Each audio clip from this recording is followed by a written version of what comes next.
إن الحمد لله نحمده ونستعينه ونستغفره ونعوذ بالله من شرور أنفسنا ومن سيئات أعمالنا من يهده الله فلا مضل له ومن يضلل فلا هادي له وأشهد أن لا إله إلا الله وحده لا شريك له وأشهد أن محمدا عبده ورسوله يا أيها الذين آمنوا اتقوا الله حق تقاته ولا تموتن إلا وأنتم مسلمون يا أيها الناس اتقوا ربكم الذي خلقكم من نفس واحدة وخلق منها زوجها وبث منهما رجالا كثيرا ونساء واتقوا الله الذي تساءلون به والأرحام إن الله كان عليكم رقيبا يا أيها الذين آمنوا اتقوا الله وقولوا قولا سديدا يصلح لكم أعمالكم ويغفر لكم ذنوبكم ومن يطع الله ورسوله فقد فاز فوزا عظيما أما بعد فإن خير الحديث كتاب الله وخير الهدي هدي محمد صلى الله عليه وسلم وشر الأمور محدثاتها وكل محدثة بدعة وكل بدعة ضلالة وكل ضلالة في النار فقد قال الله عز وجل في القرآن المجيد والفرقان الحميد فأعوذ بالله السميع العليم من الشيطان الرجيم من همزه ونفخه ونفثه بسم الله الرحمن الرحيم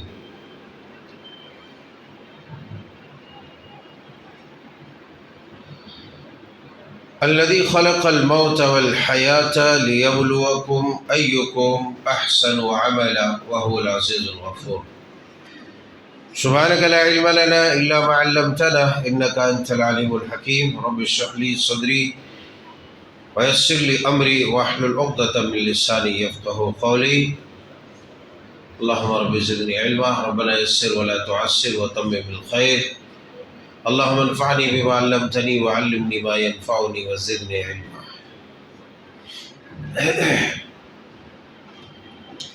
اللہ وحدہ لا شریک مالک الملک مالک القدوس رب الودود رب العالمین احکم الحاکمین ارحم الراحمین ہی کے لیے ہر قسم کی ثنا بزرگی و برتری ہر طرح کی عبادات اطاعات تسبیحات تہلیلات تکبیرات خاص اس لیے کہ وہی تمام چیزوں کا حقیقی خالق مالک اور رازق مدبر ہے ہر طرح کی پریشانیوں سے نجات دینے والا ہر طرح کی آفات سے بچانے والا وہی اللہ کی ذات ہے اسی لیے اسی کے لیے حمد و ثنا ہم ہمیشہ بیان کرتے ہیں فللہ الحمد ولہ الشکر سبحان اللہ بحمدہ سبحان اللہ العظیم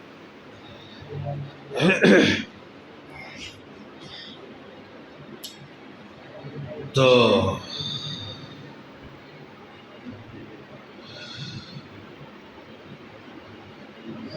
سب زندہ ہیں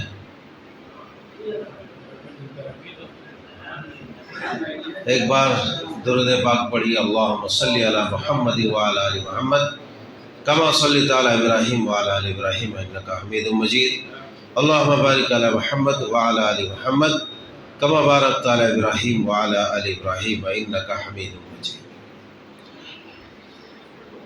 لوگ کہتے رہتے ہیں کہ ہم درود نہیں پڑھاتے ہیں بتانا بھی ضروری کہ ہم درود پڑھتے بھی ہیں اور پڑھواتے بھی ہیں سبحان اللہ کہتے بھی اور کہلواتے بھی لیکن سبحان اللہ کی جب ضرورت ہوتی ہے تو کہلواتے ہیں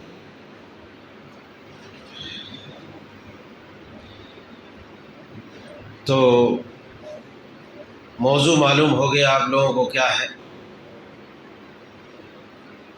ٹاپک معلوم ہو ہی گیا نا بتا دیں، اب بولتے ہیں تو بتانا ہی پڑے گا۔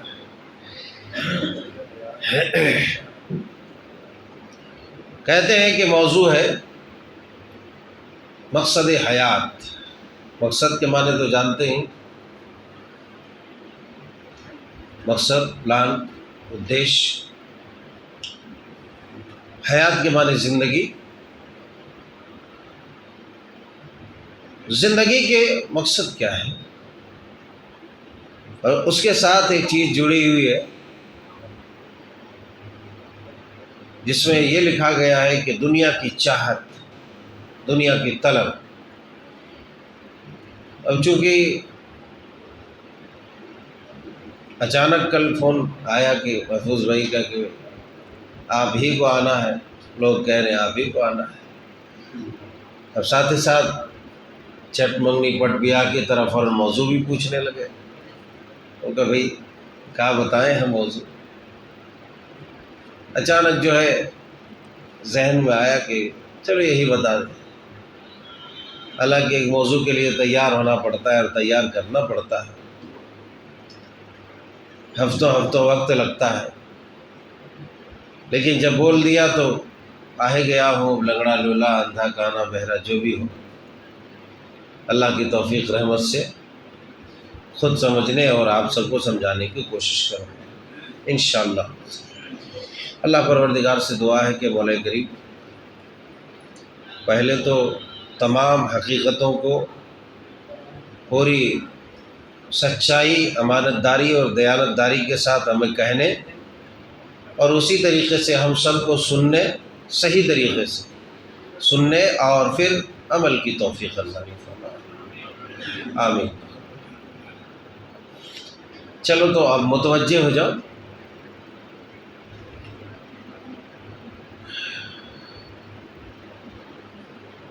انسان دنیا میں کوئی بھی کام کرنے جاتا ہے یا کرنے چاہتا ہے، کسی بھی کام کی طرف وہ قدم بڑھاتا ہے تو پہلے سوچتا ہے کہ ہم یہ کام کیوں کر رہے ہیں، اور جو سوچتا نہیں ہے وہ بعد میں بڑا نوچتا ہے اپنے آپ کو۔ یہ بات مانتے کہ نہیں مانتے؟ جو سوچے سمجھے بغیر کوئی کام کرتا ہے بڑا نوچتا ہے، بات اپنے آپ کو نوچتے رہتا ہے کہ ہائے افسوس میں نے کیا کر دیا۔ تو گویا کہ افسوس کرتا ہے وہ۔ اس لیے پہلے سوچنا چاہیے کہ میں یہ کام کروں کیا ٹھیک ہے، یا اس کا نتیجہ کیا ہوگا، اس کام کا انجام کیا ہوگا، اس کے بارے میں سوچنا چاہیے۔ ظاہر سی بات ہے کہ ہم چھوٹا سے چھوٹا کوئی کام کرتے ہیں، اس بارے میں بہت زیادہ سوچتے ہیں، پلاننگ کرتے ہیں، ذائچہ اور خاکہ بناتے ہیں کہ اس انداز میں کرنا ہے، اور ان تمام چیزوں کے پیچھے آپ کا ایک مقصد ہوتا ہے کہ میں آخر یہ کام کی طرف کیوں آگے بڑھ رہا ہوں، ہے کہ نہیں؟ مثال کے طور پر یو پی سے، بہار سے، جھارکھنڈ سے، مدھیہ پردیش سے، اڑیسہ سے، بنگال سے لوگ یہاں کیوں آئے؟ بول دو کیوں آئے بھائی؟ بزنس کرنے، تجارت کرنے، مزدوری کرنے، کام کرنے، کمانے، روکڑ جمع کرنے، پیسہ کمانے، اسی لیے نہ آیا ہے۔ شانت بیٹھنے کی ضرورت نہیں ہے، اللہ علیہ کھانا ہونا ہے نا، ہے کھانا تو ہے، پھر کس چیز کی فکر ہے آپ سب کو؟ کاہے کی فکر ہے بھائی؟ انشاءاللہ وقت پر کھانا ملے گا ہی۔ تو خاموش بہرحال نہیں بیٹھ رہے، تو یہاں پر کس لیے آئے ہیں؟ روزی روٹی کے معاملے میں۔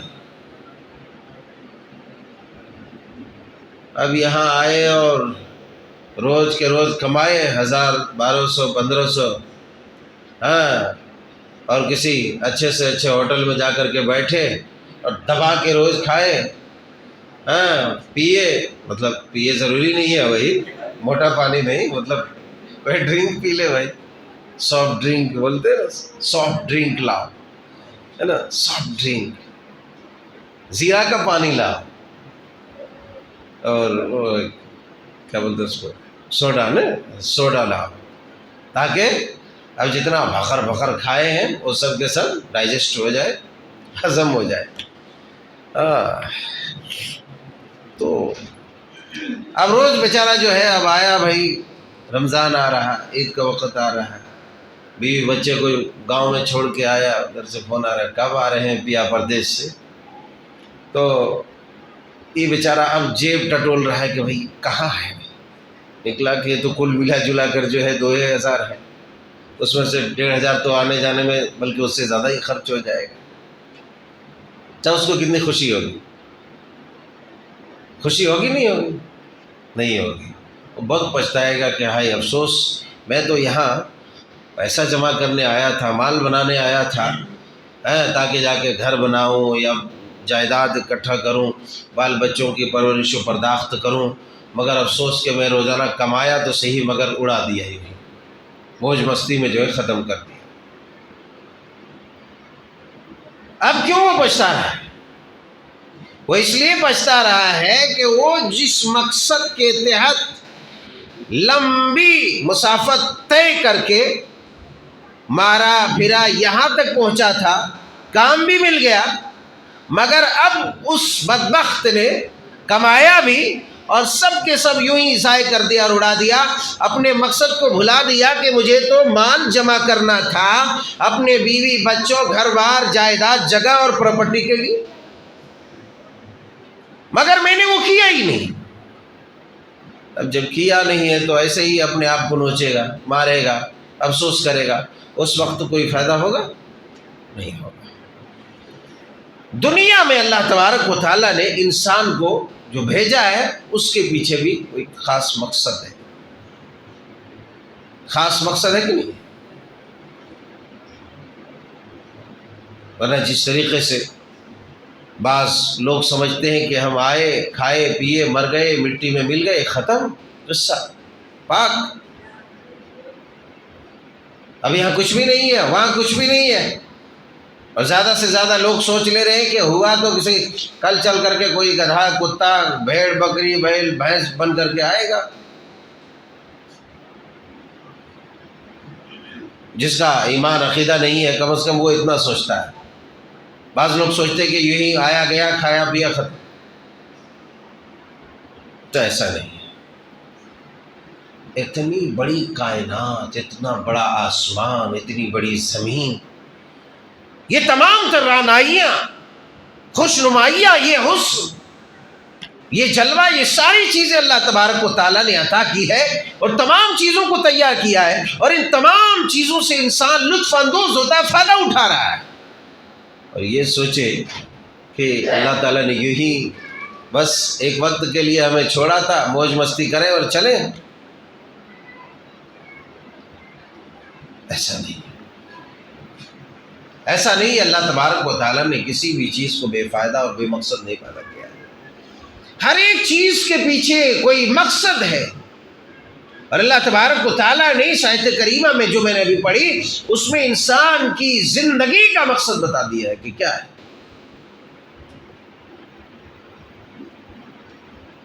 فرمایا الذی خلق الموت والحیاة لیبلوکم ایکم احسن عملا،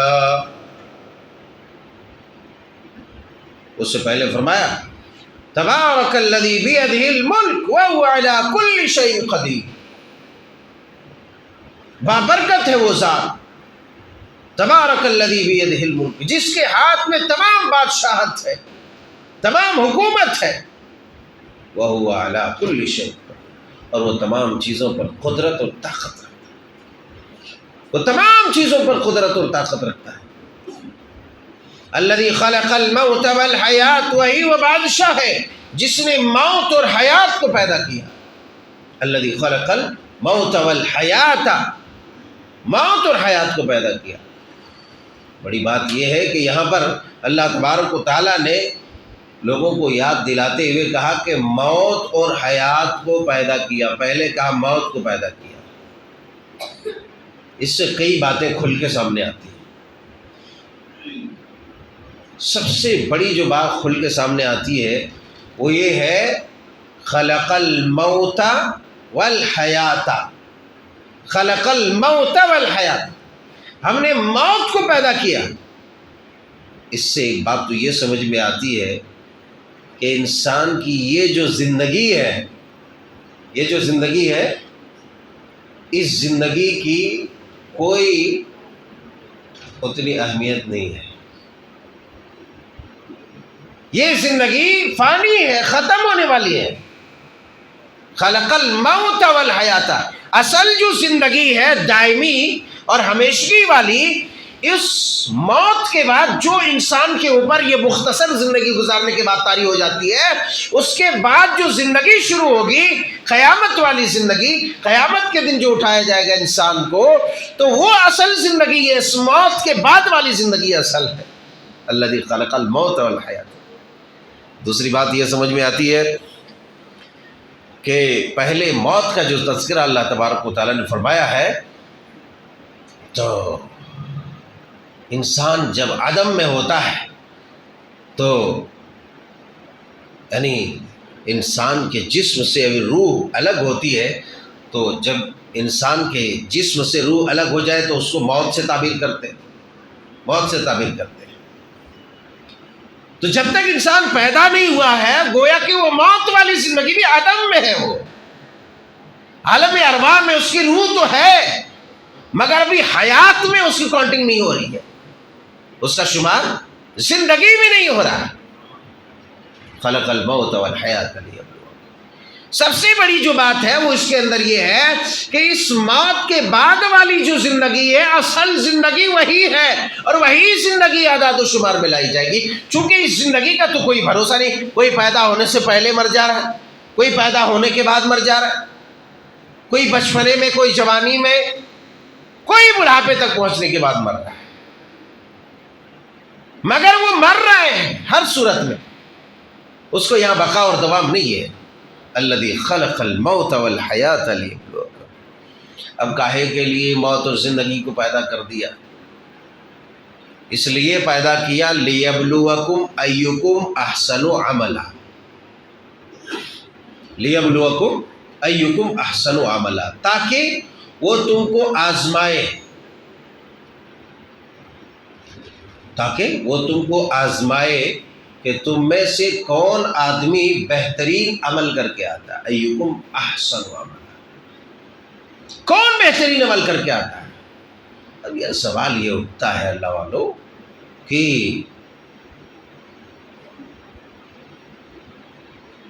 اللہ تبارک و تعالیٰ کو معلوم ہی تھا کہ فلاں جنتی ہے، چلانے جہنمی ہے، پھر یہ آزمانے اور آزمائش اور یہ اتنی بڑی دنیا اور یہ جھول جھال یہ پیدا کرنے کیا مطلب ہے؟ آدمی رنج میں ہے، غم میں ہے، پریشانی میں ہے، دکھ میں ہے، درد میں ہے کہ نہیں ہے؟ ہر آدمی خوش ہے کیا؟ کبھی خوشی کبھی غمی۔ تو کہیں نہ کہیں جب یہ معلوم، یہ بھی تو طے ہے نا کہ بھائی فلاں جنتی ہے، فلاں جہنمی ہے، اس لیے بعض لوگ کہتے کہہ رہے کہ اب کیا ہے؟ جب یہ طے ہے کہ میں جنتی ہوں گا تو جنت میں کیسے بھی جاؤں گا، ہی جہنمی ہوں گا تو جہنم میں جانے سے مجھے کون روک سکتا ہے؟ بہت سارے لوگ یہ سوچ کر کے کہ وہ عمل نہیں کرتے، بہت سارے لوگ یہ سوچ کر کے دین داری کو نہیں اپناتے۔ تو میں آپ تمام حضرات سے یہ سوال کر رہا ہوں کہ آخر وجہ کیا ہے کہ اللہ تبارک و تعالیٰ نے جب اللہ کو معلوم تھا تو اس کے باوجود بھی اتنا جھول جھال بنانے کیا مطلب کیا تھا؟ کیوں پیدا کیا ہے؟ جنت میں داخل کر دینا چاہیے، جہنم میں داخل کر دینا چاہیے۔ آئی بات سمجھ میں؟ آ رہی سمجھو بات؟ معلوم ہو رہا؟ آخر کیوں اللہ تعالیٰ نے پیدا کیا؟ اس کا جواب آپ لوگوں کے پاس ہے؟ آئے تو بول دو، شرمانے کو نہیں معلوم ہے، اچھوں کو نہیں معلوم رہتا ہے، میں بتاتا ہوں۔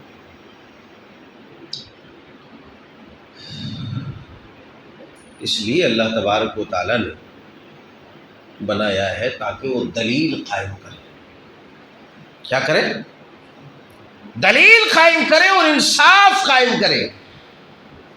اللہ تبارک و تعالیٰ اگر کسی کو ڈائریکٹ جہنم میں داخل کر دیتا ہے تو انصاف ہوگا؟ بالکل ہوگا انصاف، بالکل انصاف ہوگا. سمجھ رہے بات؟ اب میں بتا رہا ہوں کیوں انصاف ہوگا. بالکل انصاف ہے، انصاف کے خلاف بات بالکل نہیں ہے. اس لیے کہ اللہ علام الغیوب ہے، وہ جانتا ہے کہ بندہ اس کیٹیگری کا ہے. یہ مجرم تھا مگر اللہ نے ایسا نہیں کیا، مگر اللہ نے ایسا نہیں کیا. وما كنا معذبین حتی نبعث رسولا. یہی وجہ کہ اللہ تبارک و تعالیٰ نے کہا یہاں تک کہ میں کسی قوم کو عذاب میں مبتلا نہیں کرتا جب تک کہ میں اس میں کسی رسول کو، کسی پیغمبر یا کسی کے ذریعے سے اس تک اپنا پیغام نہ پہنچا دوں.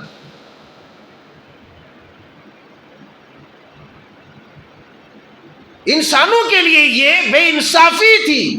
لوگ سمجھتے تھے کہ یہ بے انصافی والا عمل ہے اور پوچھتے تھے کہ اللہ پروردگار آخر میرا جرم کیا ہے کہ تو نے مجھے جہنم میں ڈال دیا، اور فلانے نے، اس نے کون سا جو ہے پہاڑ توڑ کر کے آیا کہ اس کو تو نے جنت میں داخل کر دیا. سوال کر سکتا تھا نہیں کر سکتا تھا؟ بالکل کر سکتا تھا، اعتراض کر سکتا تھا. جبکہ اللہ بندوں پر ظلم نہیں کرتا. کیوں؟ الیوم نختم علی افواہہم وتکلمنا ایدیہم وتشہد ارجلہم بما کانوا یکسبون. سورہ یاسین. سورہ یاسین میں اللہ فرماتے ہیں ہم آج کے دن تمہارے منہوں کو سیل کر دیں گے، مہر لگا دیں گے. کاہے کے لیے مہر لگائے گا؟ خالی پیلی پھکٹ میں کسی کو پکڑ کے اس کا منہ ٹانک دے، ایسا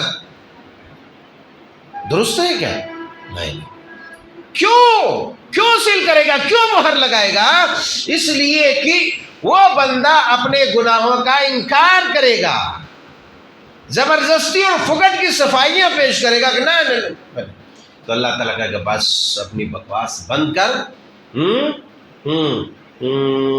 پورا جسم کا ہر حصہ بات کرے گا کہ پروردگار یہ اب تک جھوٹ بول رہا تھا. الیوم نختم علی افواہہم وتکلمنا ایدیہم. یہ بات ہاتھ بات کریں گے. وتشہد ارجلہم بما کانوا یکسبون. اور اس کی یہ ران، یہ ٹانگیں، یہ پیر چیخ چیخ کر پکار کر کہے گا اے پروردگار عز و جل، اس نے یہ حرکت اسی جگہ پر کیا تھا.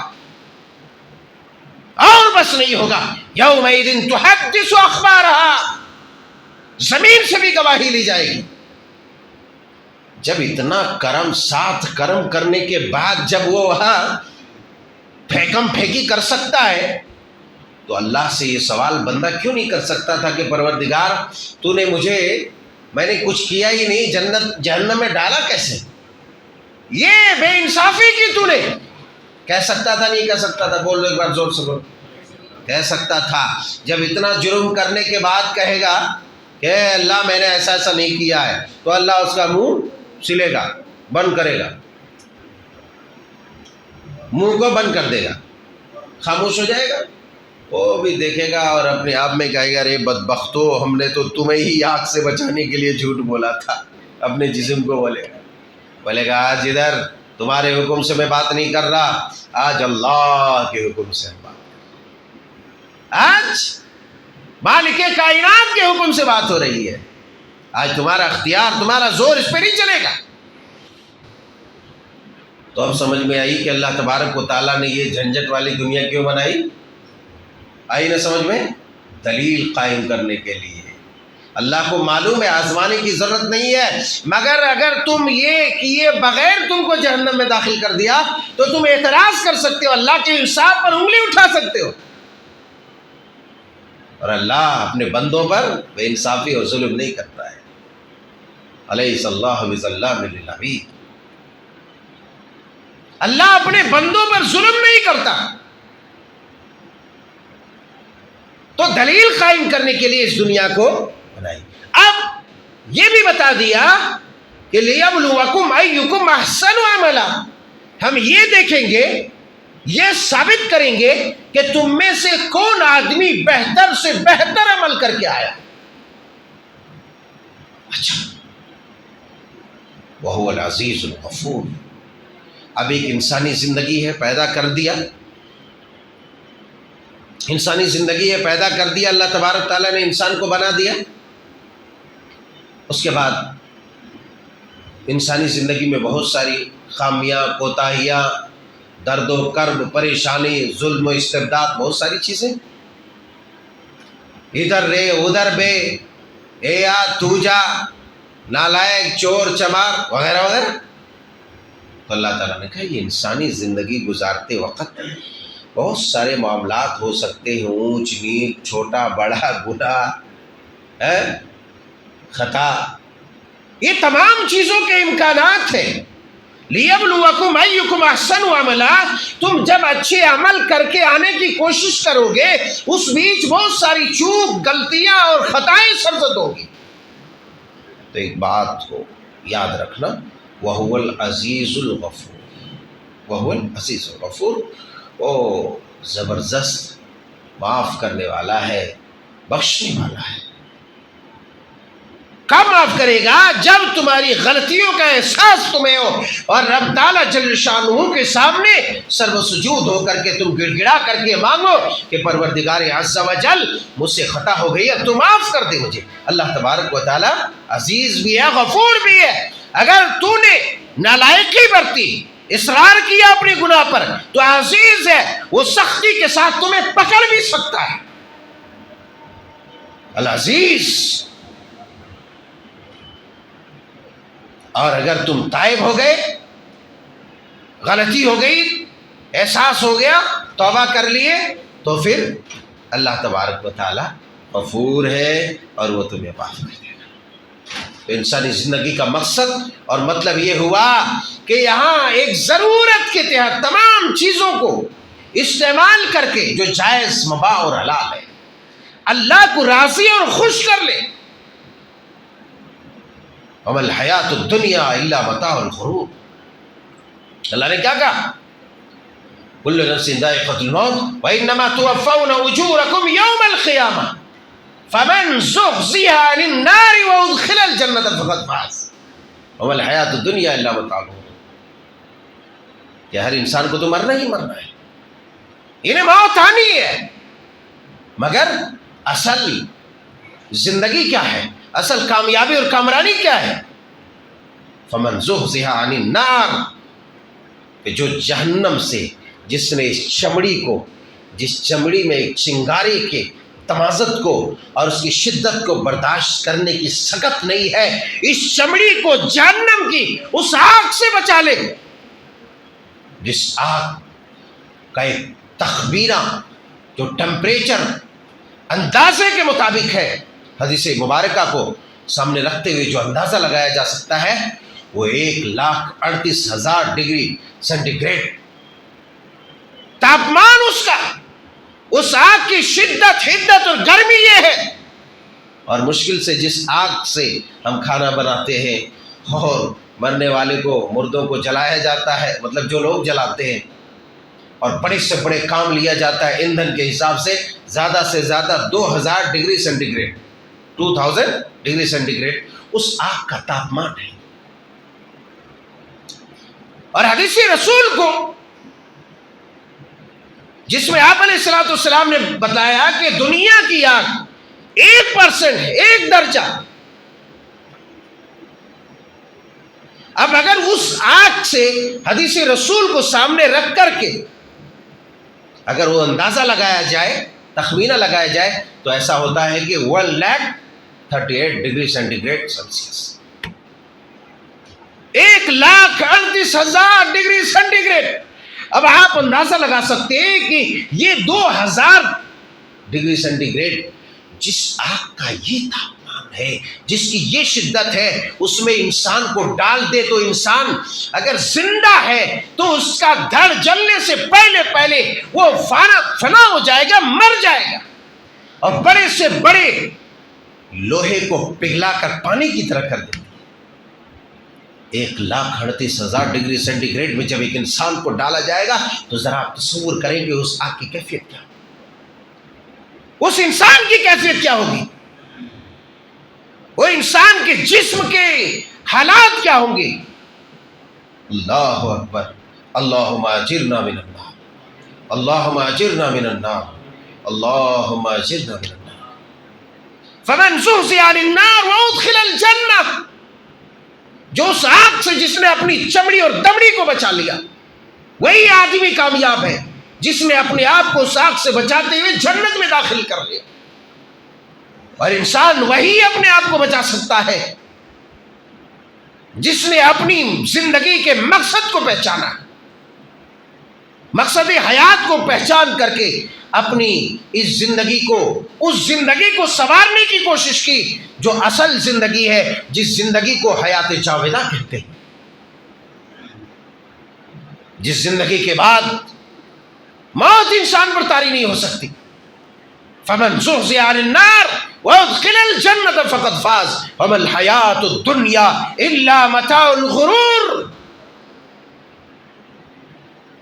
جس نے اپنے آپ کو اس آگ سے بچا لیا اور جنت میں داخل کر لیا، وہی آدمی کامیاب ہے۔ تو معلوم یہ ہوتا ہے کہ ہماری زندگی کا ایک بڑا مقصد ہے۔ کیا مقصد ہے؟ ہماری زندگی کا ایک بڑا مقصد ہے گھر واپسی۔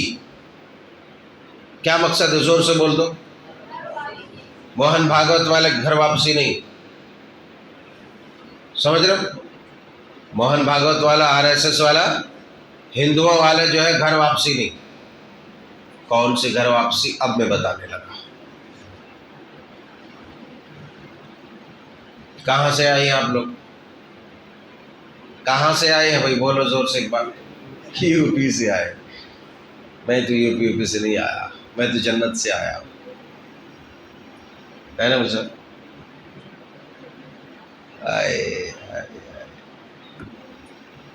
مادر وطن UP ہو سکتا ہے مگر پیدر وطن کہاں ہے؟ پیدر کے معنی باپ۔ ہمارا آبائی گاؤں کہاں ہے؟ جنت ہے۔ اللہ تبارک و تعالیٰ نے آدم علیہ السلام اور آپ کی زوجہ مبارکہ مطہرہ کو پیدا کیا اور کہاں رکھا؟ بول دو زور سے، جنت میں۔ سبحان اللہ۔ چلو دعا کرو زور سے۔ اللہم انی اسألک الجنت من فضلک العظیم، اللہم انی اسألک الجنہ، اللہم انی اسألک الجنہ۔ یہ دعا میں نے پہلے بتلایا تھا کیوں ہم کرتے ہیں بیچ بیچ میں رک کر کے۔ اب چونکہ جہاں سے ہم نکالے اور بھگائے گئے ہیں اسی جائیداد کو پھر سے حاصل کرنا ہے، مگر اس کے لیے تگ و دو کرنا ہے اور ایک دشوار گزار راستے سے گزر کر کے اس مقام تک پہنچنا ہے۔ آسانی سے کوئی اس مقام کو حاصل نہیں کر سکتا۔ ہم اپنے مادر وطن سے یہاں پر آئے ہوئے، اب مادر وطن جہاں ہم پیدا ہوئے، جو آبائی وطن ہے، وہاں تک جانے کے لیے ہمیں بڑی پریشانیوں کا سامنا کرنا پڑے گا۔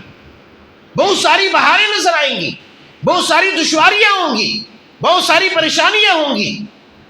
جاتے جاتے بہت ساری ایسی دلکش اور پرکشش چیزیں نظر آئیں گی جسے ایسا لگے گا کہ بس اب میں یہ اسے لے لوں، اب میں اپنا لوں، کاش کہ میں وہاں پہنچ جاتا، کاش کہ یہاں سے میں لطف اندوز ہوتا۔ بہت ساری ٹرین میں جاتے ہیں، جہاز میں تو بہت سارے لوگ چڑھے ہوں گے۔ جہاز میں جو اوپر اڑتے ہیں اور نیچے دیکھتے ہیں تو کس قدر خوبصورت نظر آتا ہے۔ جہاز کے نیچے سے جب ہم دیکھتے ہیں تو بڑا خوبصورت نظر آتا ہے، دل کرتا ہے کاش ادھر ٹہلنے کو مل جاتا تھا۔ آئے ہائے ہائے، تو کبھی کھڑکی کھول کے کود جاؤ۔ کودے تو کوئی نقصان ہے نقصان؟ ایک بار کود کے دیکھو، پھر دیکھیں گے۔ بہت ساری دلکش اور دل فریب مناظر آپ کو نظر آئیں گے. ٹرین میں جا رہے ہیں، بہت سارے جھیل ہے، جھرنے ہیں، ندی ہے، نالے ہیں، اور بہت سارے خوشنما جگہیں ہیں جو دیکھ کر کے ایسا محسوس ہوتا کاش تو میں اس جگہ پر اتر جاتا. لگتا کہ نہیں لگتا؟ لگتا ہے. مگر چین پولنگ کر کے اتر گئے تو اس میں دو فائدے بڑے بڑے. ایک تو یہ کہ چین پولنگ کرنے کے بعد اترتے ہی پولیس کے ڈنڈے پڑیں گے. اگر اس سے بچ گئے اور ہم ادھر مزے لوٹنے میں رہے جس چیز کے لیے اترے ہیں، تو اس کا بڑا فائدہ یہ ہوگا کہ ہماری ٹرین گورکھپور پہنچ جائے گی اور ہم یہیں بھٹکتے رہیں گے، مزے لیتے رہیں گے. پتہ چلا کل دوسری ٹرین میں چڑھنے کے لیے گئے تو وہاں دھکا مکا ہوا اور آپ اپنی منزل تک نہیں پہنچ سکتے. جو انسان اپنے مقصد کو سامنے سے ہٹا دے، اپنے مقصد کو سامنے سے ہٹا دے اور سفر کرتا چلا جائے، وہ انسان تباہ ہوگا، ٹھوکریں کھائے گا، مار کھانا پڑے گی، اسے ذلیل و رسوا ہوگا. بالکل اسی طریقے سے جس طریقے سے ہم نے دلی کا، گورکھپور کا، بمبئی، پونا، پنجاب، گجرات، ہریانہ، کئی کا ہم نے جو سفر کا عزم کیا، رخت سفر باندھا. ہمارا مقصد ہے کہ گورکھپور ہم پہنچے، مگر بیچ میں خوشنما جگہ دیکھ کر کے ہم اتر گئے، وہاں مزے لینے لگے تو ہم اپنے راستے سے ہٹ گئے، اپنے مقصد سے ہٹ گئے اور ہم بھٹک گئے. اب ذلت و رسوائی اور درماندگی ہمارے نصیب میں ہے کہ نہیں ہے؟ بول دو زور سے، ہے کہ نہیں ہے؟ ہاں، بڑا تیز بولا تو بہو. ٹھیک ہے، کوئی جگانے والا رہنا چاہیے. بہت اچھا ہے، بہت سمجھے کہ نہیں سمجھے؟ اسی طریقے سے یہ دنیا کی مثال ہے کہ جب ہم گورکھپور اور دلی، بمبئی جاتے ہوئے راستے میں چلتے تو ہیں، خوشنما چیزوں کو دیکھتے تو ہیں، مگر ان تمام چیزوں کو برداشت کرتے نہیں. بھائی اگر ابھی میں ادھر مزے لوٹنے کے لیے گیا اور انجوائے کرنے کے لیے گیا تو ہم وقت پر نہ بمبئی پہنچ سکیں گے، نہ گورکھپور پہنچ سکیں گے، نہ اپنے گھر والوں اور رشتہ داروں کے پاس پہنچ سکیں گے. پھر ادھر بھی وہ لوگ ہاؤ ماؤ کریں گے، پتہ نہیں کہاں رہ گیا، اور ادھر بھی ہاؤ ماؤ کریں گے، بعد میں پچھتائیں گے. تھوڑی سی لذت تو ملے گی، مگر پھر دوسرے دن ضروری نہیں ہے کہ تمہیں ٹکٹ مل جائے، ضروری نہیں ہے کہ تمہیں جگہ مل جائے، ضروری نہیں ہے کہ تمہارے پاس گاڑی ہو. بہت ساری سمسیاں ہو سکتی، بہت سارے پرابلمس کھڑی ہو سکتی، بہت سارے مصیبتیں آ سکتی ہیں. تو جس طریقے سے اللہ تبارک و تعالیٰ نے ہمیں ہمارے پدر وطن سے، ہمارے آبائی وطن سے ہمیں جو بھیجا اس کائنات کی طرف، اس کا ایک ہی مقصد ہے. جب اس سرزمین پر آدم علیہ السلام کو اتارنے لگے، کہا اے آدم جا، اس سفر میں جا، پھر تمہیں یہی واپس آنا ہے، مگر اس کے لیے کچھ کنڈیشنز ہیں، کچھ شرائط ہیں، ان شرائط کو پورا کرنا ہے. ایسے ایسے راستوں سے گزر کے آنا ہے، اپنے دامن کو بچا کے آنا ہے. اگر بھٹک گئے تو پھر ہم تمہیں یہاں داخل ہونے نہیں دیں گے، ہم تمہیں یہاں داخل ہونے نہیں دیں گے، ہم تمہیں مردود بنا دیں گے، لوٹا دیں گے تمہیں دوسری جانب. وہ دوسری جانب کون سی ہے؟ دوسرا وطن کون سا ہے؟ جہنم ہے. دو ہی ٹھکانہ ہے. ادھر آنے کے بعد یا تو آدمی بھٹک کر کے، ذلیل و رسوا ہو کر کے پریشان ہوتا رہے گا، جہنم میں چلا جائے گا. السفر قطعۃ من النار، ہے نا حضور؟ سفر جہنم کا ایک ٹکڑا ہے نا.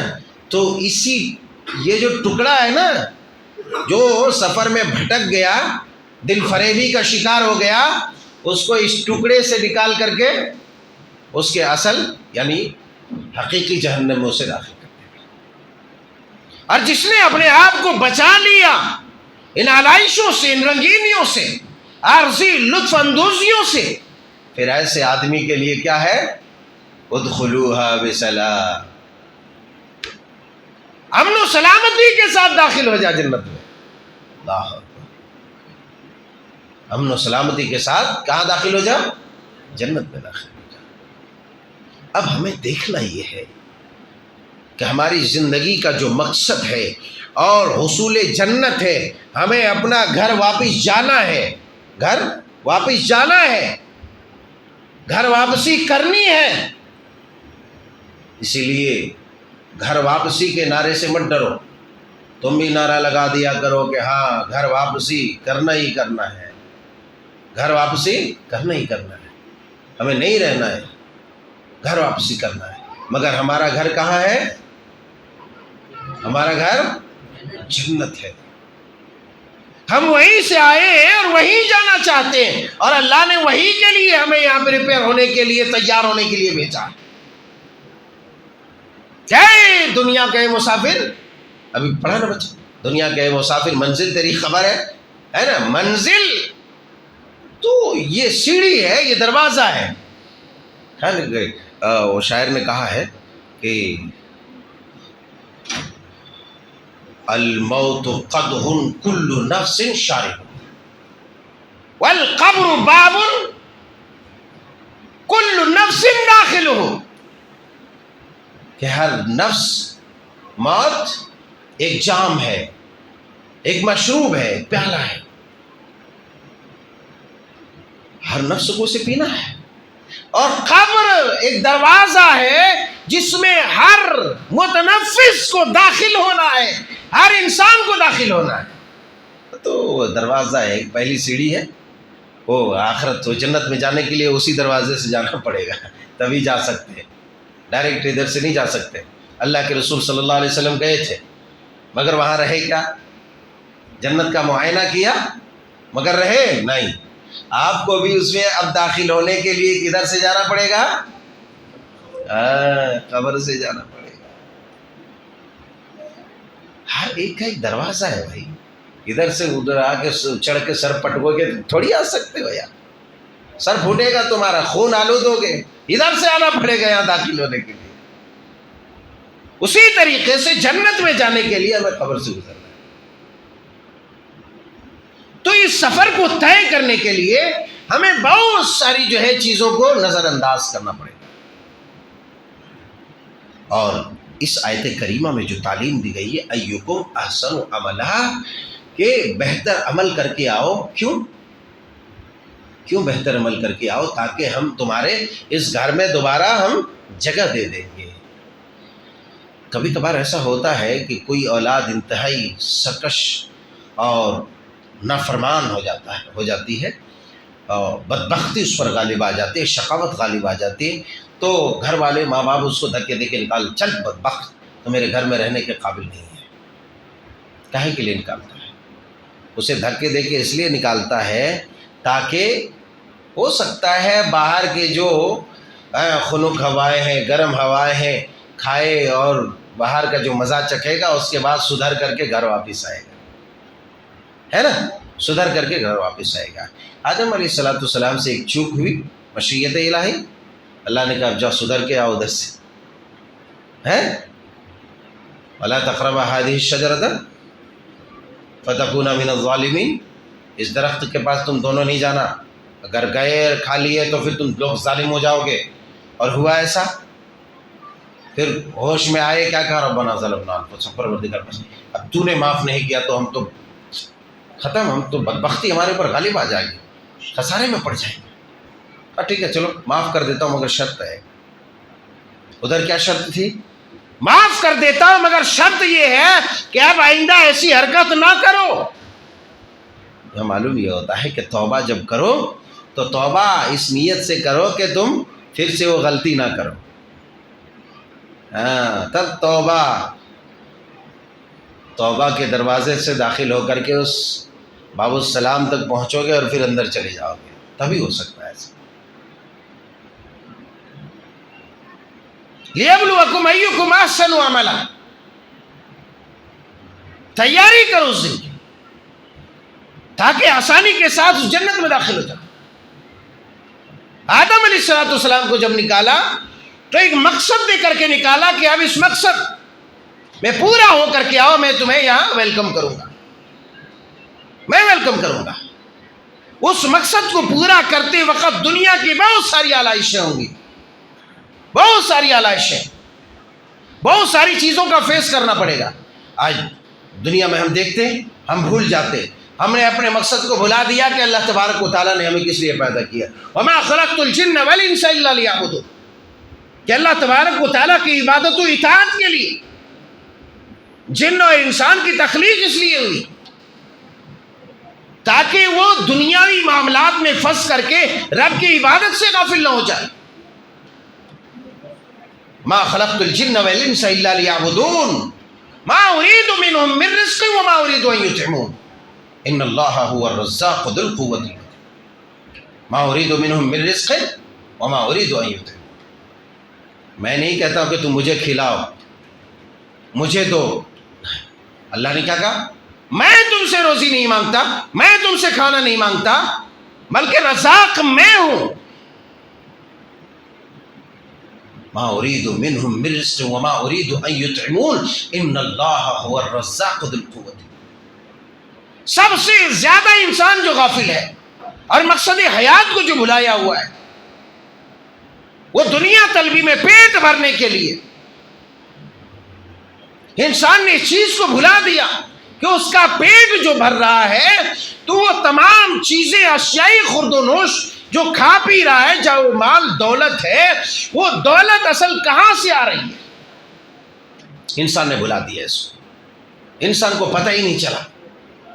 ہائے دنیا، ہائے دنیا، ہائے دنیا، ہائے دنیا، روزہ، نماز، دین، دھرم، تلاوت، ذکر، اذکار، قرآن سب طلاق دے دیا، اور پھر اس سوچ میں ہے کہ اسے خوشیاں ملے، اس سوچ میں ہے کہ اسے اللہ تبارک و تعالیٰ باعزت اور باوقار زندگی دے، اس سوچ میں ہے کہ مرنے کے بعد جنازہ پڑھ دے، مٹی دے دے، دفن کر دے، اور پھر اللہ تبارک و تعالیٰ اس جنت میں ہمیں ویلکم کرے۔ It's not possible. یہی پاسبل ہے کیونکہ اس جنت میں داخلے کے لیے شرائط ہے کہ دنیا طلبی میں اس قدر تم مگن نہ ہو جاؤ کہ اپنے مقصد حیات کو بھلا دو۔ یہی وجہ ہے کہ سرور کونین علیہ الصلوۃ والسلام نے فرمایا تھا، سنن ترمذی ابواب الزہد کے اندر حدیث پاک موجود ہے، آپ علیہ الصلوۃ والسلام نے فرمایا، سیدنا ابو ہریرہ رضی اللہ تعالیٰ عنہ بیان فرماتے ہیں کہ آپ علیہ الصلوۃ والسلام نے ارشاد فرمایا، الا ان الدنیا ملعونۃ وملعون ما فیها الا ذکر اللہ تعالی وما والاه عالما او متعلما، کہ میری عبادت سے ہٹ کر کے دنیا میں نہ پڑ جاؤ۔ اے دنیا میں پڑھنے والے لوگوں، اے مقصد حیات کو بھلا دینے والوں، اے زندگی کے مقصد کو بھلانے والوں اور دنیا کی چاہت میں مگن رہنے والوں، دنیا طلبی میں اللہ کے دین کو فراموش کر دینے والوں، ایمان کو فراموش کر دینے والوں، ایمان کو ضائع کر دینے والوں، اللہ کے راستے کو ترک کر دینے والوں، سنو، الا ان الدنیا ملعونۃ وملعون ما فیہا، کہ یقیناً خبردار خبردار، یہ دنیا لعنت والی چیز ہے، اس دنیا پر اللہ کی لعنت ہے، اور دنیا میں جو بھی کچھ چیزیں ہیں ان تمام چیزوں پر اللہ کی لعنت ہے۔ میں نے پہلے آپ کو سمجھا دیا ہے کہ لعنت کس پرندے کا نام ہے، کہ اللہ تبارک و تعالی جس کو اپنی رحمت سے دور کر دے، رہندہ درگاہ کر دے، جسے مردود قرار دے، اللہ تبارک و تعالیٰ اپنی رحمت سے نکال دے، اسے ملعون کہتے ہیں۔ آپ علیہ الصلوۃ والسلام نے ارشاد فرمایا، الا ان الدنیا ملعونۃ، یقیناً خبردار لوگوں، یہ دنیا ملعون ہے، اور اس میں جتنی بھی چیزیں ہیں ان تمام چیزوں پر لعنت ہوئی ہے، وملعون ما فیہا الا سوائے ذکر اللہ، اللہ کے ذکر کے، وما والاہ، اللہ کی اطاعت کے، اللہ سے ریلیٹڈ جتنی بھی چیزیں ہیں ان چیزوں کو چھوڑ کر ذکر، عبادت، تلاوت، ریاضت، اطاعت، ان تمام چیزوں کو چھوڑ کر کے ساری چیزوں پر اللہ کی لعنت ہے، یہ سب کے سب ملعون ہے۔ وما والاہ عالما او متعلما، اور فرمایا ایک اور چیز جو لعنت والی نہیں ہے، وہ کون ہے؟ اب زور سے بولو، عالم۔ کون ہے؟ بولو، عالم۔ او عالم کون ہے؟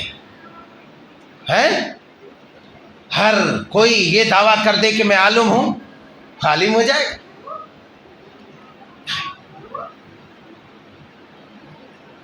جو علم کے ساتھ اس پر عمل کرنے والا ہو، چاہے دنیا کا کوئی بھی انسان ہو، علم کے ساتھ اگر عمل نہیں کرتا، اللہ سے ڈرتا نہیں، متقی نہیں، وہ عالم نہیں ہو سکتا، وہ بھی ملعون ہے، اس پر بھی اللہ کی لعنت ہے۔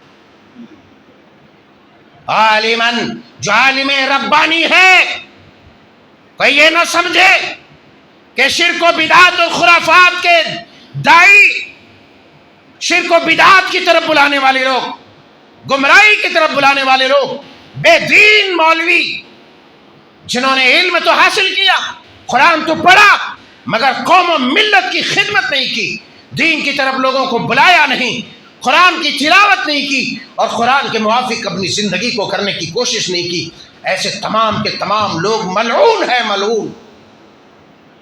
عالماً، عالم اصل وہ ہے جو عالم ربانی ہے، جو رب سے ڈرنے والا ہے، جو حقیقی قرآن و سنت کا عامل اور حامل ہے۔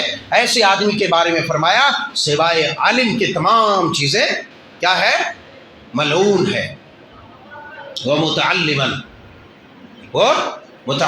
اور طالب علم جو قرآن و حدیث کا علم حاصل کرنے والا۔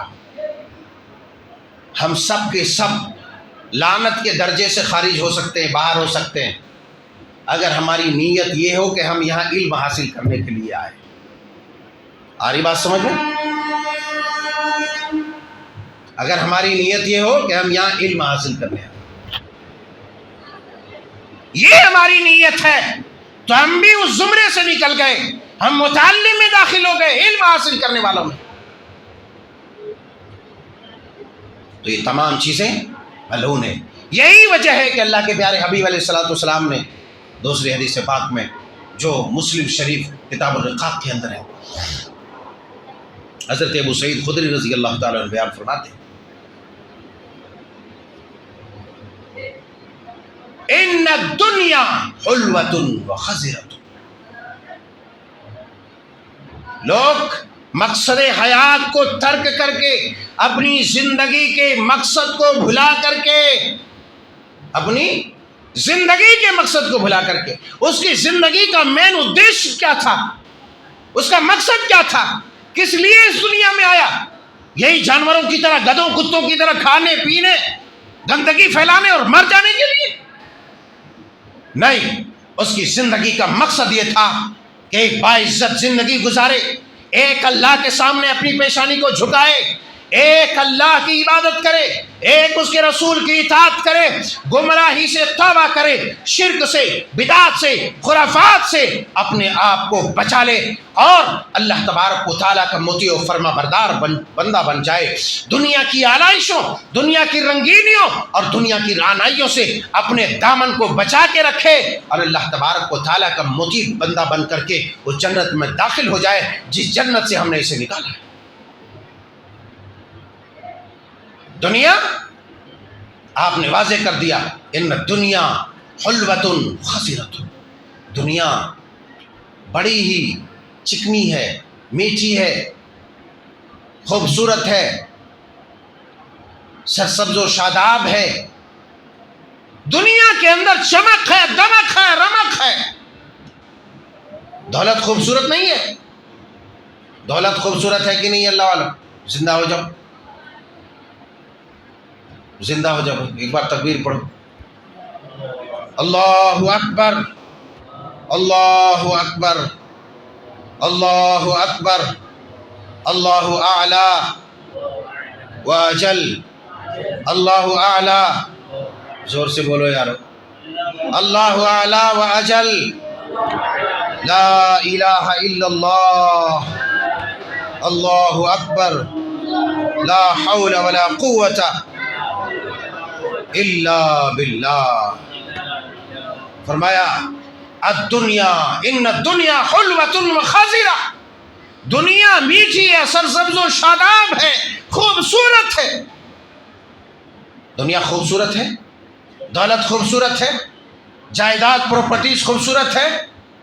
نہیں ہے؟ بول دو نہیں ہے تبھی تو ہم سب مر رہے ہیں، تبھی تو ایک دوسرے کو کاٹ کھا رہے ہیں، تبھی تو ایک دوسرے سے دشمنیاں ہیں، تبھی تو ایک دوسرے سے ناچاخیاں ہیں، تبھی تو ایک دوسرے کو برا بھلا اور گالی گلوچ چگلی چپاٹی ایک دوسرے کی کرتے ہیں۔ نہیں تو ضرورت کیا تھی بھائی؟ سب اپنا اپنا مگن جیتا تھا۔ اللہ تبارک و تعالیٰ کے بعد پیغمبر نے واضح کر دیا ہے، لوگوں سنو، یہ دنیا بڑی حسین ہے، خوبصورت ہے، مگر ایک بات یاد رکھو، وَإِنَّ اللَّهَ تَعَالَى مُسْتَخْلِفُكُمْ فِيهِ فَيَنْظُرُ كَيْفَ تَعْمَلُونَ فَاتَّقُوا الدُّنْيَا وَاتَّقُوا النِّسَاءَ۔ اے لوگو، میں نے اس دنیا کا وارث تمہیں اس لیے بنایا، ہم نے تمہیں دولت اس لیے دی، دھن اس لیے دیا، جاہ و جلال، طاقت قوت، توانائی، جسم ہم نے اس لیے دیا۔ فَيَنْظُرُ كَيْفَ تَعْمَلُونَ، تاکہ اللہ تبارک و تعالیٰ دیکھے کہ تم کیسا عمل کر کے آتے۔ دنیا میں تھوڑی سی نعمتیں دے دی، تم اترانے لگے کیا؟ اللہ کی نافرمانیاں کرنے لگے، بے حیائیاں کرنے لگے، یا اللہ کی اطاعت کر کے، اللہ کے راستے پہ چل کے، رب کے دین کی، قوم کی، ملت کی خدمت کر کے، اللہ کو راضی کر کے تم آئے؟ یہ اللہ تبارک و تعالیٰ دیکھنا چاہتا ہے۔ یہی وجہ ہے حدیث پاک کے آخری الفاظ ہیں، فَاتَّقُوا الدُّنْيَا وَاتَّقُوا النِّسَاءَ۔ اے لوگو، دنیا سے بچو، دنیا کے فتنے سے، وَاتَّقُوا النِّسَاءَ، عورتوں کے فتنے سے، اس لیے کہ دو چیزوں کے لیے زیادہ مرڈر، جنگ ہوتی ہے۔ وہ کون کون چیزیں ہیں؟ ایک مال کے لیے، دوسرا گال کے لیے۔ ایک مال کے لیے، دوسرا گال کے لیے، یعنی عورت کے لیے۔ یہ سب باتیں میں سمجھانے کے لیے بول رہا ہوں۔ حسن کے لیے، نہیں سمجھے بات؟ یہ کیوں نہیں سمجھے گا؟ جوان ہو کے یہ نہ سمجھے تو بے وقوف ہے، مگر اس کے پیچھے مت بھاگو، حلال تلاش کرو، اس میں برکت ہے، ورنہ تباہ ہو جاؤ گے، ہے کہ نہیں ہے؟ تباہ ہو جاؤ گے۔ چھوکری کے پیچھے بھاگنے والا کبھی کامیاب نہیں ہوتا، اپنے پیچھے بھگائے تو کامیاب ہو سکتا ہے۔ ظاہر سی بات ہے، جب شادی کر کے لائے تو اس کے پیچھے رہنا پڑتا نا، تو حرام نہیں، حرام۔ آپ علیہ السلام نے فرمایا فَاتَّقُوا الدُّنْيَا وَاتَّقُوا النِّسَاءَ، دنیا کے فتنے سے، دنیا کے حسن سے، چمک دمک اور رمق سے اپنے آپ کو بچاؤ، اور عورتوں کے فتنے سے بچاؤ۔ کیوں؟ عورتوں کے فتنے سے انسان ہلاک و برباد ہو جاتا ہے، ہلاک و برباد ہو جاتا ہے۔ اور اللہ کے پیارے حبیب علیہ السلام نے صحیح بخاری کتاب الزکوٰۃ کی اور صحیح مسلم شریف کتاب الزکوٰۃ، اس میں حضرت ابو سعید خدری رضی اللہ تعالی عنہ یہ بیان فرماتے ہیں، آپ علیہ السلام نے فرمایا ان مما اخاف علیکم من بعدی، کہ میرے بعد سب سے زیادہ جس چیز سے میں خائف ہوں، ڈرتا ہوں، خوف کھاتا ہوں، میں خوف کھاتا ہوں، ڈرتا ہوں، وہ کیا ہے؟ ما یفتح علیکم زہرۃ الدنیا وزینتها، ما یفتح علیکم زہرۃ الدنیا وزینتها، مجھے اس بات کا ڈر ہے کہ تمہارے اوپر دنیا کی زیب و زینت اور اس کی خوبصورتیاں اور اس کی رعنائیاں کھول دی جائے گی، دھن دولت کا منہ کھول دیا جائے گا اور تم اس کے پیچھے پڑ جاؤ۔ اللہ اکبر، ہو رہا نہیں ہو رہا؟ اسی کے پیچھے پڑے ہیں ہم میں سے ہر کوئی۔ دولت کے چکر میں رہنا چاہیے، اس کا قطعی مطلب یہ نہیں ہے کہ نہیں رہنا چاہیے۔ خوب دولت کماؤ، خوب مزے کرو، خوب مزے کرو، دولت کماؤ، مگر مزہ مزہ ہاں، اس میں کنڈیشنز ہے، ایک دائرہ ہے، ایک حدود ہے، اسی حدود میں رہتے ہوئے تو مزے کر سکتے، سمجھ رہے ہو؟ حدود سے باہر کوئی بھی نکلتا ہے، کہیں سے نکلتا ہے، اسے مرنا ہی پڑتا ہے، مرنا ہی پڑتا ہے۔ انڈیا اور چائنا کا بارڈر دیکھے ہو؟ نہیں دیکھے، مطلب سنے ہو؟ سنے ہو؟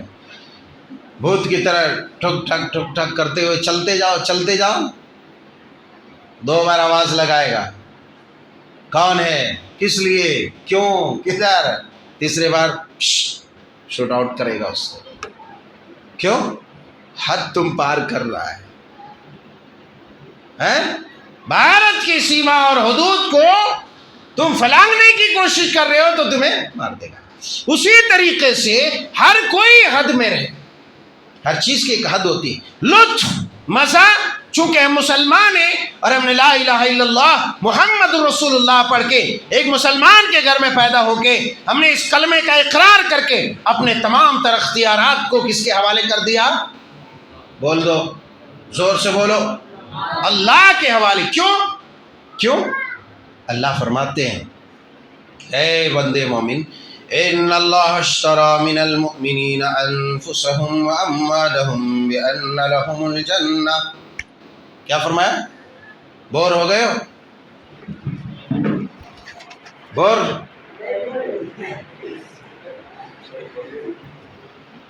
چلو ٹھیک، نہیں بھائی دیکھ رہا ہوں سست دکھ رہے ہیں تو اس لیے اٹھ گیا، بھائی چھوڑ، لوگوں کو ستانا صحیح نہیں ہے، سمجھ رہے ہیں؟ ہاں، بہرحال کوئی بات نہیں، اللہ جزائے خیر دے، سلامت رکھے۔ ہاں تو میں کیا عرض کر رہا تھا تو بھول ہی گیا۔ ہاں اللہ جزائے خیر دے، عالم ہونا ضروری ہے مجلس میں تاکہ اونچ نیچ ہو تو بولے، ہے کہ نہیں؟ اللہ جزائے خیر دے، اللہ برکت دے۔ ان اللہ اشتری من المؤمنین انفسهم واموالهم بان لهم الجنہ، اللہ نے فرمایا دیکھو تم سب کے سب بکے ہوئے مال ہو۔ کون سا مال ہو؟ بول دو زور سے۔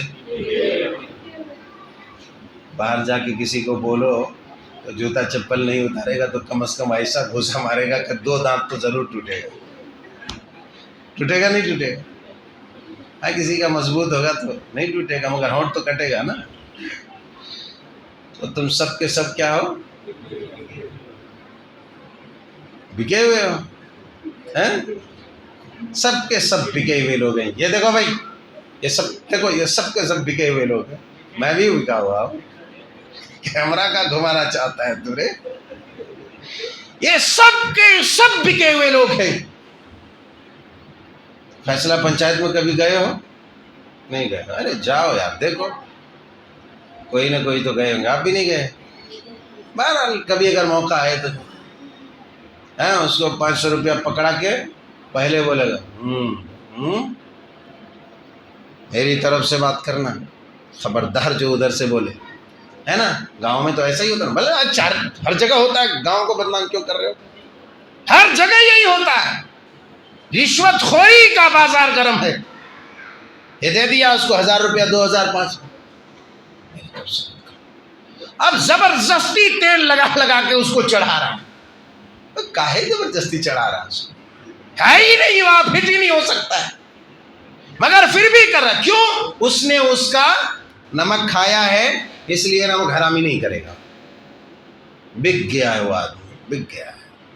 اور اگر خبردار جو اس نے اگر کسی طرح کی الٹی بات کی اس کی جانب سے، اس کے خلاف بات کیا تو اس کی اب مرمت ہوگی پکڑ کر کے، بیٹا بعد میں کیا میں نے تجھے 5000 روپیہ دیا تھا حرام خور، یہی بولے گا حرام خور، 5000 دیا تھا، کتنا دیا تھا؟ 5000 زیادہ نہیں، 500 دیا تھا، حرام خور، اس کی طرف سے بات کیا، میرے خلاف گیا، کاہے پکڑا اس کو؟ کس لیے پکڑا بولو؟ اس لیے کہ 500 روپیہ دے کر کے اس کے ضمیر کو خرید لیا تھا، کیونکہ خود جس نے خریدا تھا وہ ایک ناپاک خیال کا انسان تھا۔ آئے ہائے، تمہیں کس نے خریدا؟ آئے کس نے خریدا؟ بولو بابو، کاہے تھک گئے؟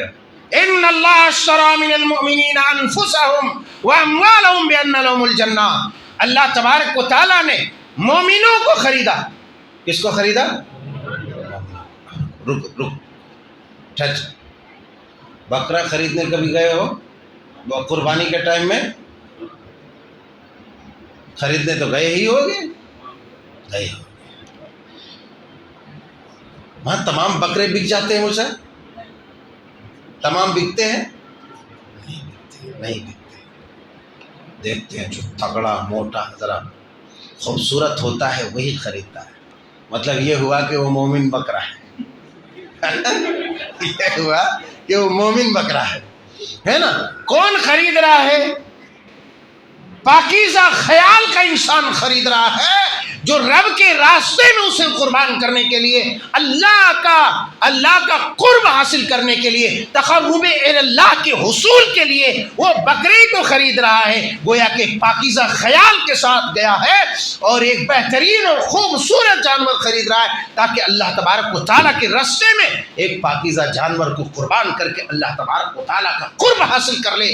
تو اللہ تبارک و تعالیٰ بھی پاکیزہ انسان کو خریدتا ہے۔ کس کو خریدتا ہے بولو؟ آئے ہائے ہائے۔ اب جس کو نہیں خریدا وہ کون ہے؟ ناپاک ہے۔ وہ کون ہے؟ جس کو اپنے در پہ بلایا نہیں وہ ذلیل ہے۔ بول دو ایک بار زور سے، کیا ہے وہ؟ ذلیل ہے، وہ ناپاک ہے اور رب کے سامنے کھڑے ہونے کے قابل نہیں تھا، اسی لیے رب تعالیٰ جل وعلا شانہ نے اسے اپنے دربار میں بلایا نہیں اور اپنے حضور کھڑے ہونے کی توفیق نہیں دی۔ اس نکمے کو میرے پاس کھڑے ہونے کی ضرورت نہیں ہے۔ دیکھتے ہو نا، کوئی لیڈر ووڈر آتا ہے تو ادھر جو للو پنجو کی طرح دکھتا ہے، تھوڑا میلا جھولا، اس کو سامنے کھڑا ہونے دیتا ہے، اور وہی نمبر 1 کا وہ گیا گزرا انسان ہے مگر ایک دم ٹائی کوٹ پینٹ لگا کے، sir please sir stand here please. بھائی سر اس بیچارے کو پلیز ولیز کیا معلوم، ہاں ٹھیک ہے آ جاتا ہوں، سوچ لیتا کہ بھائی ادھر کھڑا ہونے کے لیے بولا ہے نا، ادھر کھڑا ہونے کے لیے بولا ہے۔ جب ایک انسان اس کے سامنے نظافت کو بالائے طاق رکھ کر کے، صفائی ستھرائی کو چھوڑ کر کے اس کے سامنے یوں گدلا اور میلے جسم اور لباس کے ساتھ نہیں کھڑا ہو سکتا ہے یا کھڑا ہونے نہیں دیا جا سکتا ہے، تو ذرا تصور کرو بارگاہ رب العزت جو اس قدر اللہ مقدس ہے، بابرکت ہے، اس کا در بابرکت اور مقدس ہے، اس جگہ پر ایک ناپاک اور ایک نالائق انسان کو کیسے کھڑا ہونے دے گا؟ تو ہر انسان یہ دیکھ لے کہ وہ کس کیٹیگری کا آدمی ہے، چاہے جتنا چمکو، جتنا پرفیوم اور عطر لگا لو مہنگا سے مہنگا، وہ پاک ہو ہی نہیں سکتا۔ اس لیے اپنے آپ کو یہ ثابت کرو، مقصد حیات کو سامنے رکھتے ہوئے اپنے آپ کو بتاؤ، دنیا کو منواؤ کہ میں ناپاک نہیں، میں پاک، میرا باپ پاک، میری جو ہے میرے اجداد پاک تھے اور میری نسل بھی پاکیزہ رہے گی۔ اس لیے میں سب سے مقدس اور بابرکت جگہ پر رب کے حضور سب سے عظیم المرتبت ہستی کے سامنے باادب کھڑا ہوتا ہوں اور میں یہ ثابت کرتا ہوں کہ میں پاکیزہ نسل ہوں اور میں پاک ہوں۔ اب بولو سبحان اللہ، کیوں نہیں بول رہے ہو؟ سبحان اللہ۔ اللہ ہم سب کو پاکیزہ بنائے اور ہماری نسلوں کو بھی پاکیزہ بنائے۔ یہ تب ہی پاسبل اور ممکن ہے، سمبھو ہے، جب انسان اپنی زندگی کے مقصد کو سامنے رکھے۔ تمام چیزوں کو بالائے طاق رکھ کر کے انسان آج کس کے پیچھے پڑا ہوا ہے؟ دنیا کے چکر میں، مال و دولت کے چکر میں، حسن و جمال کے چکر میں، یہ دونوں ہی چیزوں کے چکر میں رہو، مگر دائرے میں رہو۔ اللہ کے جو دائرے ہیں اس دائرے سے مت نکلو۔ حسن بھی لو اور مال و دولت بھی لو، کوئی مذائقہ نہیں ہے، مال لو، تمہارے مال کو بھی اللہ نے خریدا ہے. ان اللہ اشتری من المؤمنین انفسهم واموالهم بان لهم الجنہ. اللہ نے مومنوں کو اور مومنوں کے مال کو، اس کی جان کو خرید لیا. کس کے بدلے خریدا؟ جنت کے. وہی جس زمین سے بھگایا تھا اسی زمین دینے کا پھر سے اللہ تعالیٰ نے وعدہ کیا کہ ٹھیک ہے بابو، تم لوگوں کو میں نے نکالا تھا، اب پھر سے میں تمہیں نوازنے والا ہوں، مگر اس کے لیے شرط ہے. کیا شرط ہے؟ جب تم اپنے فیصلے میں 500 دے کر کے بڑے سے بڑے مکھیا کو اپنے انڈر میں کر سکتے ہو، بڑے سے بڑے سرپنچ کو اپنا کتا بنا سکتے ہو. بڑا بول دیا کیا؟ چلے گا نا؟ بالکل چلے گا، بالکل چلے گا، بالکل چلے گا، یاد رکھو.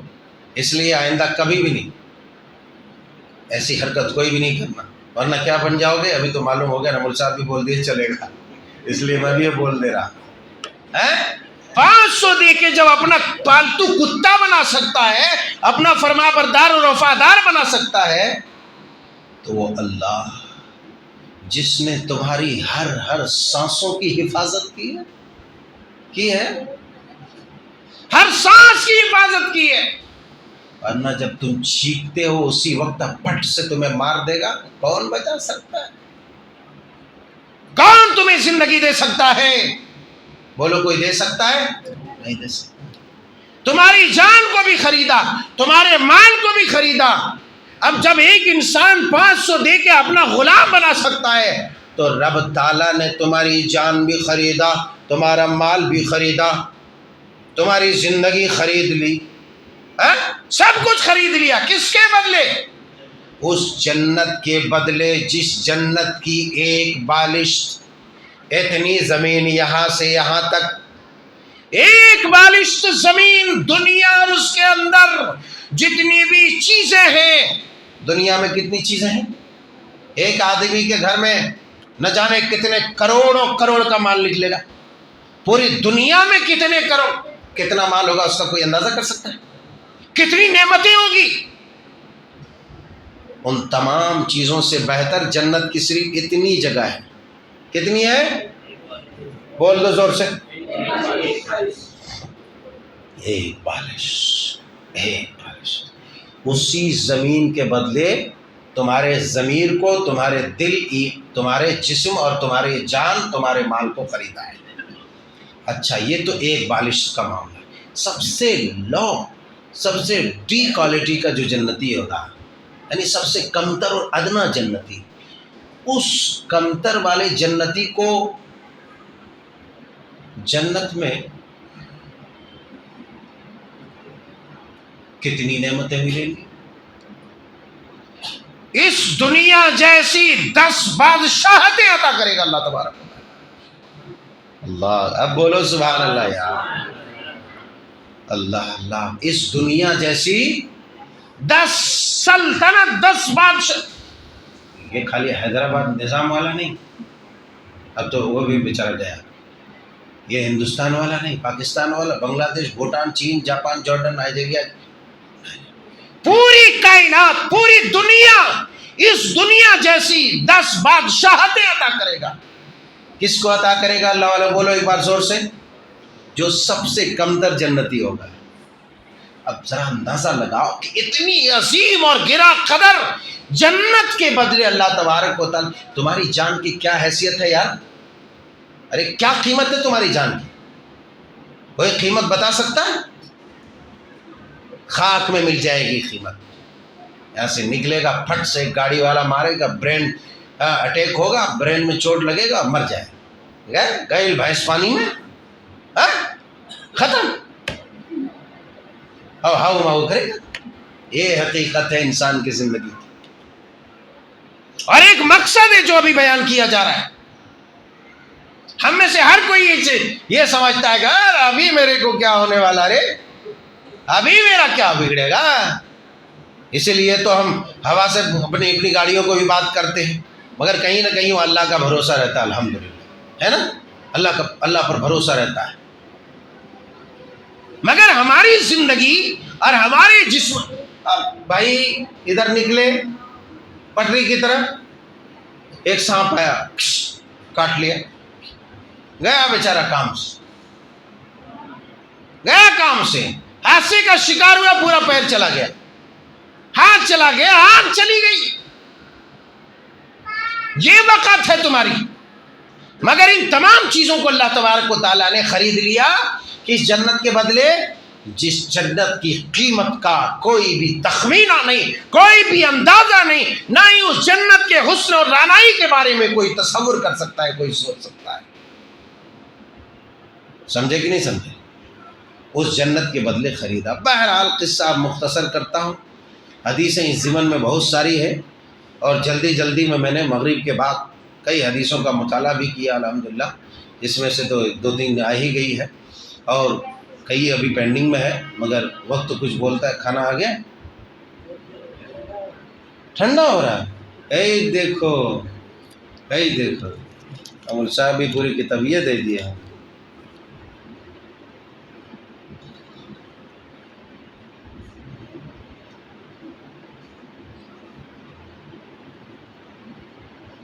اچھا، اللہ تعالیٰ ان کو امن و عافیت اور سلامتی عطا کرے، ہر شر سے بچائے، ہر پریشانی سے بچائے، اور پریشانیوں کے بدلے اجر و ثواب عطا کرے، ہر طرح کے شیطانی اور انسانی اور تمام مخلوقات کے شر سے بچائے۔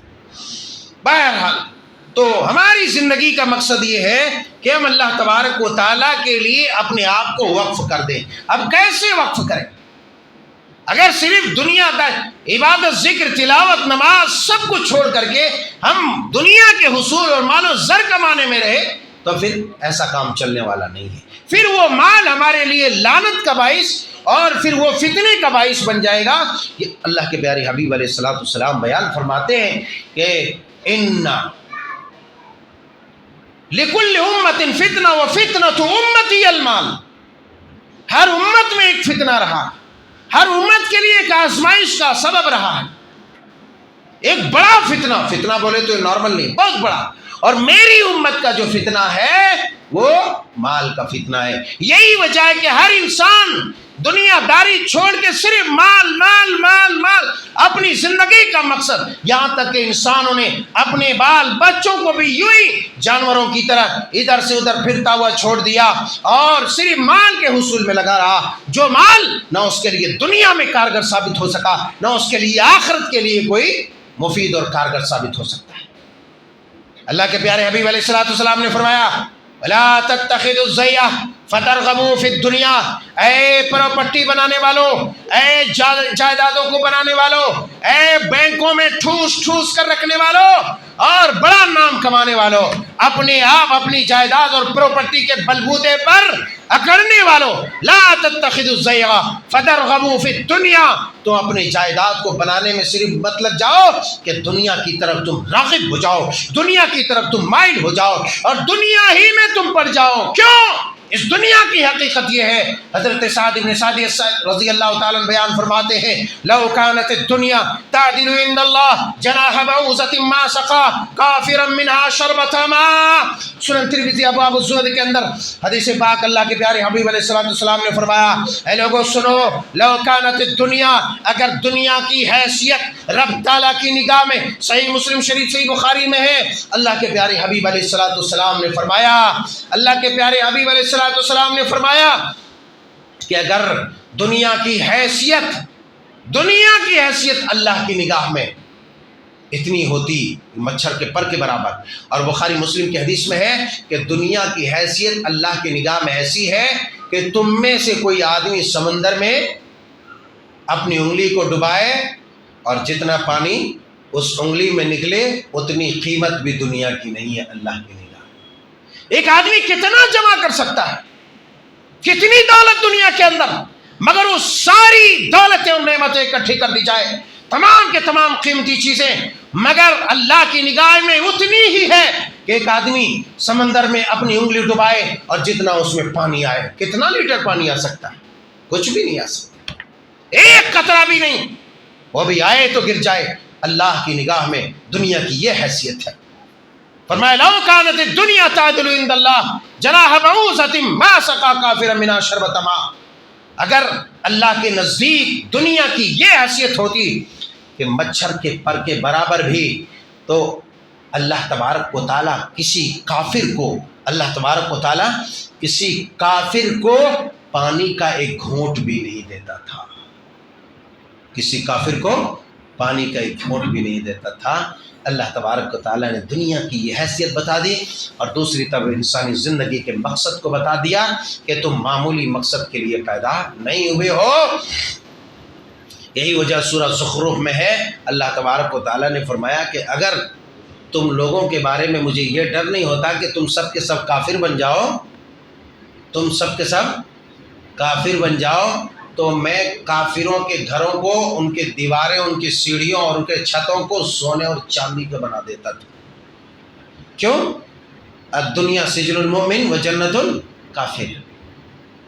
مگر انسان اس قدر اپنے مقصد کو چھوڑ کر حصول دنیا میں پڑا ہوا ہے، حصول دنیا میں لگا ہوا ہے، کہ انسان بھول چکا ہے اگر کافر کو۔ یہی وجہ ہے کہ اللہ تبارک و تعالیٰ نے فرمایا لا یغرنک تقلب الذین کفروا فی البلاد متاع قلیل ثم مأواہم جہنم وبئس المہاد۔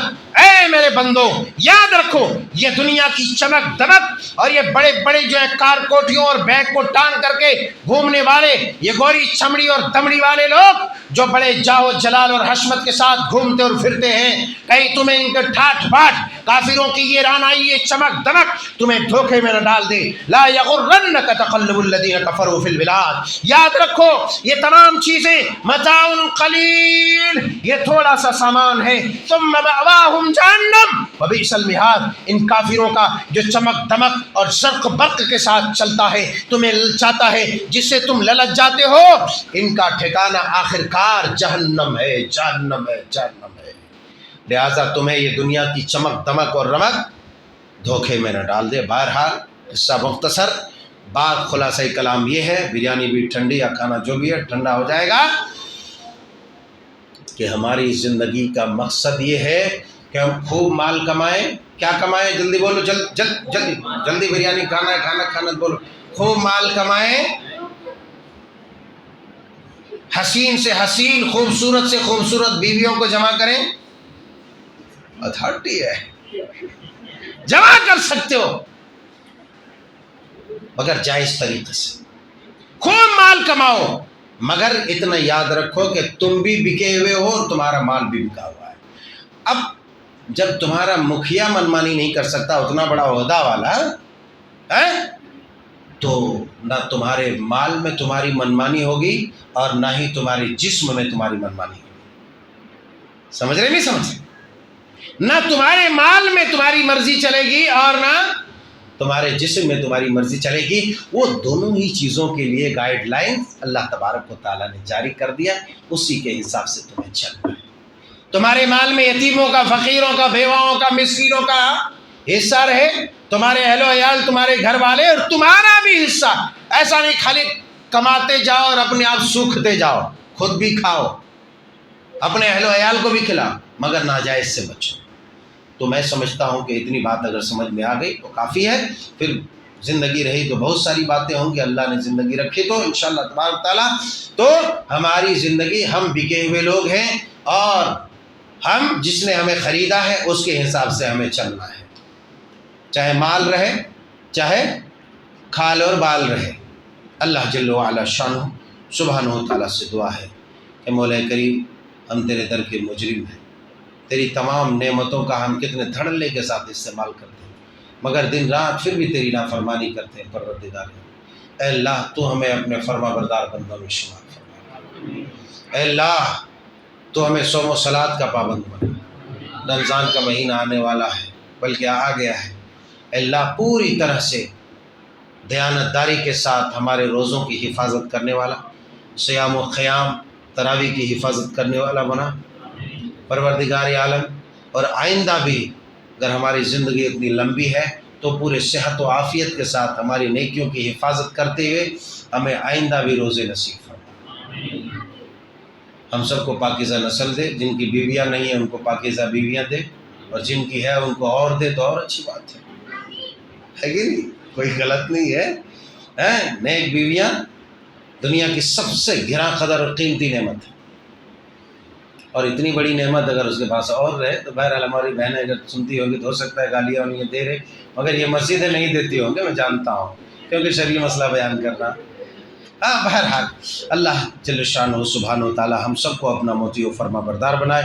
یا مصرف القلوب صرف قلوبنا علی طاعتک، یا مصرف القلوب صرف قلوبنا علی طاعتک، ربنا تقبل منا انک انت السمیع العلیم وتب علینا انک انت التواب الرحیم، آمین تقبل یا رب العالمین، وآخر دعوانا الحمد للہ۔